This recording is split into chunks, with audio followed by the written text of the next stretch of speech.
Ya, akhirnya kita kelar juga nonton film anak Indonesia di Lebaran yaitu Pelangi di Mars. Cukup rame sebenarnya di luar frame-nya. Gue nggak tahu kenapa sutradaranya sibuk klarifikasi. Kemudian juga para senepil yang tiba-tiba bermunculan di mana-mana memframing ini gitu. Gue nggak tahu ya, ada yang memframing ini di investor inilah.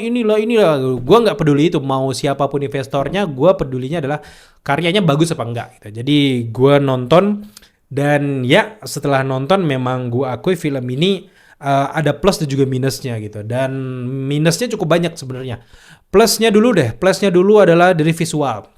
Dengan film yang menggunakan teknologi SR atau extended reality, ini adalah film Indonesia pertama yang terbaik justru dari segi visual menurut gue karena enak banget dipandang mata.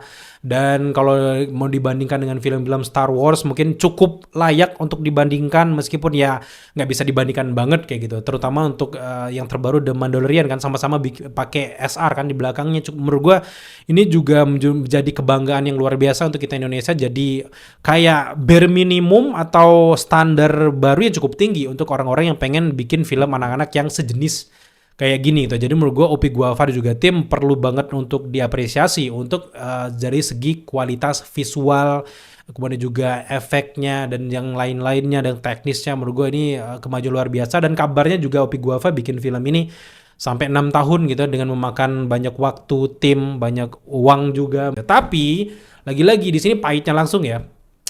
Visual yang bagus tidak bisa menopang filmnya tanpa alur yang bagus juga gitu. Jadi menurut gue di sini jomplang banget dengan visual yang keren, tiba-tiba alur ceritanya loncat sana loncat sini dan juga terkesan dalam tanda kutip males untuk bikin ceritanya lebih detail lagi. Termasuk juga kayak naik gunungnya itu harus dijelaskan di mana, proses mereka jalan gimana gitu. Dan jujur di sini kekurangan paling utama adalah selain alur adalah dialog, kemudian juga komedinya tuh menurut gue nggak nyatu gitu sehingga pas sudah nonton kita benar-benar nggak relate dan juga nggak care sama karakternya gitu.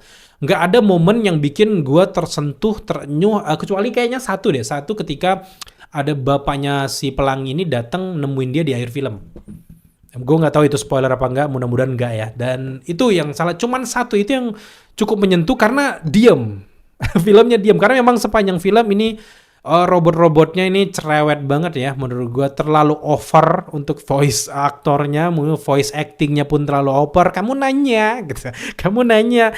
Gue nggak tahu siapa komedis konsultannya, tapi memang komedi-komedi yang digunakan kebanyakan komedi-komedi bisa dibilang menjurus ke genre pertivian lah itu. Jadi bukan nggak salah, cuman komedinya bukan komedi yang fresh. Jadi menurut gue nih jadi cringe kebawaannya gitu. Dan anak-anak pun gue bilang bahwa kalau film ini juga ratingnya semua umur, nggak banyak anak yang ngerti dengan dialog secepat itu menurut gue itu yang agak miss dari film ini. Sehingga pas gue lihat di bioskop ruangan gue, anak-anak yang enjoy yang goyang tuh ketika adegannya lagi berantem kemudian juga lagi nyanyi itu baru mereka goyang itu oke. Gue akui itu juga cukup keren. Tapi memang kecerewetan robot di film ini dari awal sampai akhir nggak berhenti kecuali ketika si Pelangi ketemu bapaknya itu ganggu parah sih menurut gue karena emang nggak jelas role ceritanya tuh gimana, arahnya kemana. Babak 1, babak 2, babak ketiga itu seolah-olah terkesan mereka males untuk mengeksplor lebih jauh, seolah-olah ini SR-nya itu ya udah gue udah bikin visualnya kayak gini gitu, harus kayak gini, kita harus explore nih latarnya kayak gitu, kita bener-bener banyakin dialog di sini sehingga ada satu latar yang dialognya banyak banget, tiba-tiba ketika berpindah ke latar yang lainnya udah langsung loncat. Menurut gue kurang enak untuk dinikmati ya. Oke, memang gue ngerti di sini ada sutradaranya klarifikasi bahwa ini film untuk anak-anak dalam tanda kutip, tapi rating juga untuk semua umur kan. Jadi gue berhak untuk berkomentar juga sebenarnya. Dan intinya adalah anak-anak Indonesia di era sekarang menurut gue berhak juga dapat alur yang menarik dan berkualitas. Di film Pelangi di Mars nggak didapatkan itu. Menurut gue jadi segi acting juga karakter manusianya juga masih kurang menurut gue karena emang terlihat banget ini diarahkan dan gimana ya, kaku banget gitu ya. Gue belum melihat, jujur memang karakter utamanya yang cewek gue belum banyak lihat dia acting lagi.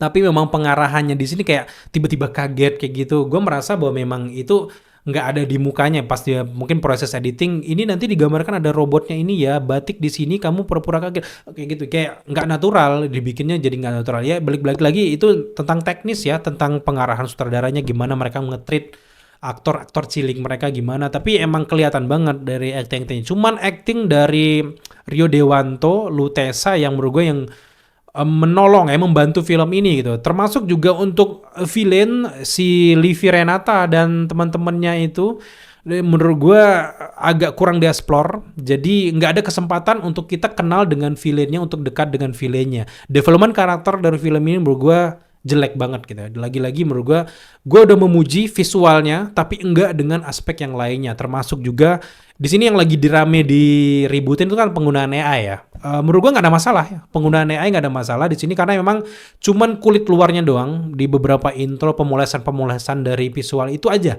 AI nggak banyak ya, mungkin di beberapa hal aja, tapi nggak secara keseluruhan karena emang gue udah lihat BTS-nya gimana kualitas dari filmnya.